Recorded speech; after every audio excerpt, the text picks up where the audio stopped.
নমস্কার বন্ধুরা, good morning. আমি আজকে সকালবেলায় কুয়াশার মধ্যে চলে আসলাম তোমাদের কাছে, ছোট্ট বন্ধুরা আসলে। তো সকালবেলায় আসলাম কারণ সারাদিন তো সময় পাই না, একটু ব্যস্ত থাকতে হয়। ওই জন্য দেখো বন্ধুরা, প্রচুর কুয়াশা, কিছুই দেখা যায় না। কিন্তু তবু আমার ছোটোবেলার অভ্যাস, আমি যতটুকু পড়াশোনা করেছি, বৃষ্টি হোক ঝড় হোক, আমার কিন্তু নিয়ম মাফিক পড়াশোনা করেছি। তো কুয়াশার মধ্যে ছোট্টবেলায় মনে পড়ে যে কুয়াশার মধ্যে আমি বাড়িতেও পড়তে বসতাম। ছোট্টবেলায় মা খুব বকতো, হ্যাঁ রে, মাথার মধ্যে কুয়াশা পড়বে, মাথার মধ্যে শিশির পড়বে, পড়ে তারপর ঠান্ডা লাগবে, সর্দি লাগবে। আমি বলছি না মা, দেখো থতো থতো বৃত্তি পড়তে, এরম নাকি বলতাম। তখন মা বলতো, কি সুন্দর কথা বলতে পারতিস ছোটবেলায়, যে বৃষ্টি তো না, যে গুড়ি গুড়ি বৃষ্টি পড়ছে সেটা না বলে থতো থতো বৃত্তি পড়ছে, এইসব কথা বলতাম। তো আমার মা কথাটা বলতো, তাই আজ আমার সেই মার কথা মনে পড়ে গেল। আমার মা তো নেই, যাই হোক, সেটা বলে লাভ নেই, চলে গেছে। সেটা সবারই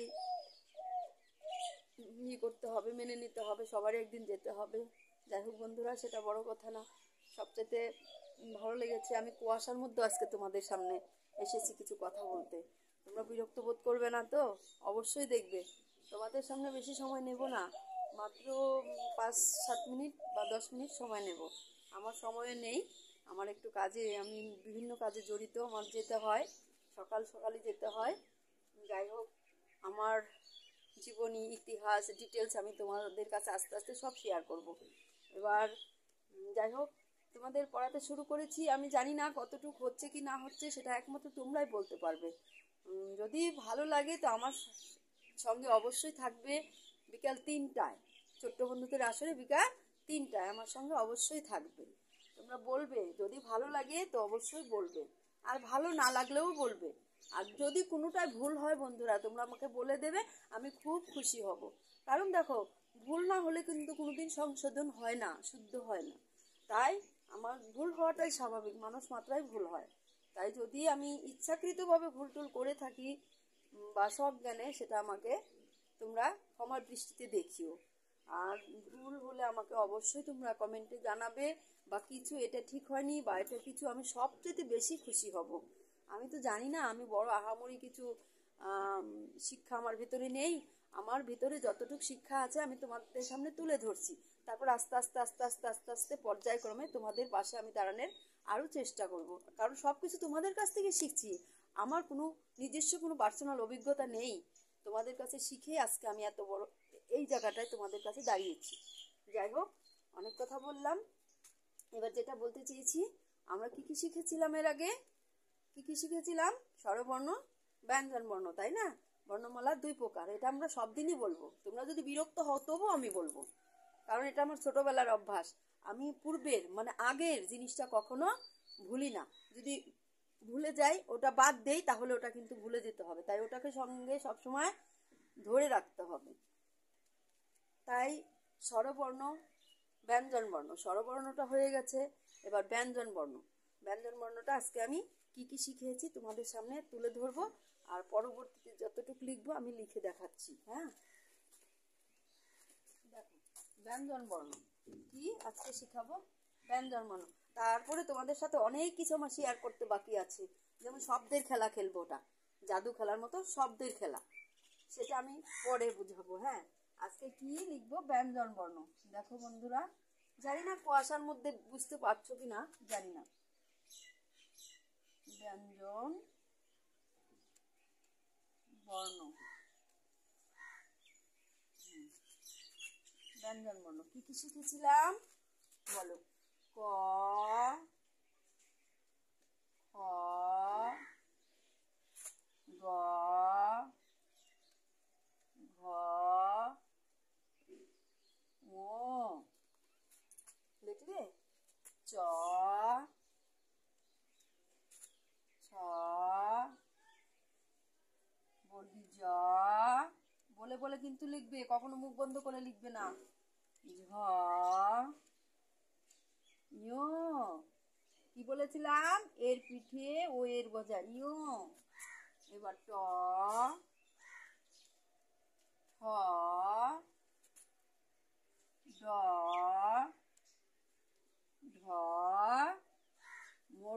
পর্যন্ত শিখেছিলাম, তাই না? মূর্ধন্য পর্যন্ত শিখেছিলাম।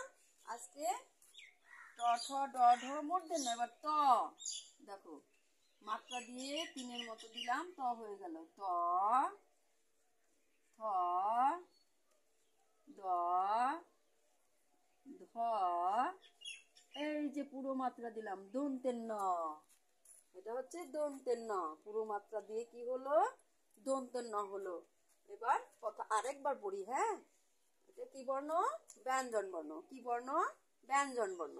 আমার সঙ্গে বলো, ক খ গ ঘ ঙ চ ছ বর্গীয় জ ঝ ঞ ট ঠ ড ঢ মূর্ধন্য ত থ দ ধ দন্তের ন। এবার প ফ ব ভ ম কিন্তু আজকে আর শিখবো না, কালকে আবার শিখবো, ঠিক আছে? তাহলে এটা হচ্ছে কয়টা শিখা হলো? 5, 10, 15, 20। দেখো 5 1 2 3 4 5, 5টা শিখা হলো। 6 7 8 9 10, এই 10টা শিখা হলো। 11 12 13 14 15, এই 15টা শিখা হলো। 16 17 18 19 20, কয়টা শিখা হলো? 20। 20টা কি? ব্যঞ্জন বর্ণ শিখা হলো 20টা। আরো 20টা বাকি আছে।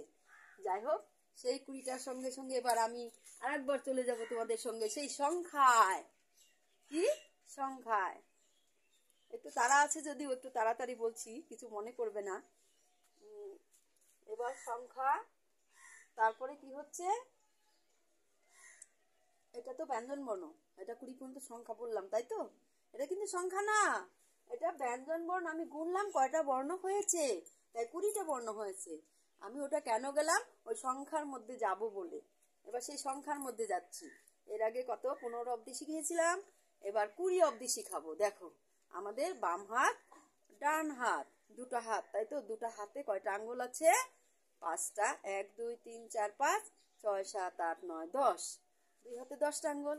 এবার একটা হাতে কিন্তু আমাদের 20টা আছে। এর আগে বলেছিলাম ভগবান আমাদের গুনার জন্য হাত দিয়েছে, তাহলে 20টা আছে। দেখো কি কি? এই দেখো গোনো, এই যে 1 2 3 4, আমরা বিশেষ করে এই আঙ্গুল দিয়েই গুনি, এই আঙ্গুল দিয়ে গুনি। 1 2 3 4 5 6 7 8 9 10 11 12 13 14 15 16, এই 17 18 19 20। এই এটা হচ্ছে বৃদ্ধাঙ্গুল। বৃদ্ধাঙ্গুল কনিষ্ঠাঙ্গুলের নিচে থেকে আস্তে আস্তে উপর দিকে উঠাবো এক এক করে। এটা হলো বৃদ্ধাঙ্গুল। এটাকে বলে 5টা আঙ্গুলেরই নাম আছে, পরে তোমাদের আবার শোনাবো। এটা বৃদ্ধাঙ্গুল, এটা কনিষ্ঠাঙ্গুল। এটা বৃদ্ধা, এটা কনিষ্ঠ মানে ছোট। বৃদ্ধা মানে বুড়ো আঙ্গুল, তাই না? আচ্ছা দেখো, বৃদ্ধাঙ্গুলটা কনিষ্ঠ আঙ্গুলে নিচে ছোয়াবো, এক এক করে উপর দিকে উঠাবো। বন্ধুরা দেখো, 1 2 3 4 5 6 7 8 9 10 11 12 13 14 15 16 17 18 19 20। আজকে আমরা 20 পর্যন্ত শিখে গেলাম। ভেরি গুড, শিখে গেলাম। যাই হোক, তাহলে ব্যঞ্জন বর্ণ দন্তের ন পর্যন্ত শিখলাম, আর গণনা শিখলাম 20 পর্যন্ত। তারপরে এটা হচ্ছে কি বর্ণ, তো বর্ণ দিয়ে শব্দ তৈরির খেলা হবে। কালকেও হবে, পরশুদিনও দেখি। আস্তে আস্তে একটা একটা একটা একটা করে বাড়াবো। তোমরা কিন্তু অধৈর্য হবে না যে একটা জিনিসই বারবার করছে, একটা জিনিসই বারবার করছে। ওটা যদি করো তাহলে কিন্তু হবে না, কেননা ধৈর্য ধরে সব কিছু করতে হবে। ধৈর্যের অপর নাম ধর্ম। ধৈর্য মহত্বের লক্ষণ। ধৈর্য ধরলে সব কিছু আস্তে আস্তে আস্তে আস্তে পাওয়া যায়। ঠিক আছে বন্ধুরা? ঠিক আছে, আজকে আর তোমাদের মূল্যবান সময় নষ্ট করব না। আমি তাহলে আসি। বাই, ভালো থাকো।